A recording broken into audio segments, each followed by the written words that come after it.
الطاف حسین کسی کرپشن میں نہیں، آج تک الطاف حسین کا کسی لیک میں نام نہیں، کسی بے راہ روی میں نہیں، کوئی الطاف حسین کی آڈیو ویڈیو لیک نہیں ہے۔ کیوں کہ الطاف حسین ایک کھلی کتاب، ان کی زندگی ایک کھلی کتاب، صاف اور شفاف کردار کے مالک الطاف حسین، ان کا بدترین دشمن بھی ان کے خلاف جو ہے وہ اس طرح کی لو قسم کی چیزیں نہیں لا سکا، کیونکہ ہیں ہی نہیں۔ یہ میں آپ کو بتا رہا ہوں کہ بابر غوری جو ہیں وہ دبئی پہنچے ہیں، رہا ہونے کے بعد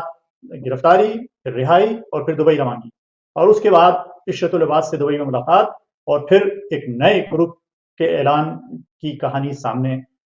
آ سکتی ہے۔ تمام مہاجر عوام، خاص طور پر الطاف حسین کے وفا پرست پاکستان میں ہوں یا دنیا کے کسی بھی کونے میں ہوں، ان سب کو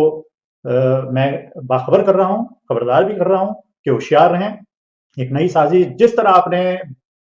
اس سے پہلے کی سازشوں کو ناکام بنایا ہے، اس سازش کو بھی بالکل اسی طرح ناکام بنا دینا ہے۔ یہ ایک نئے انداز میں آئیں گے، نئے سلسلے کے ساتھ آئیں گے۔ ہو سکتا ہے آپ سے کہیں آ کے کہ جیسے پہلے والے کہتے تھے آپ کو وہی چورن بیچا جاتا تھا،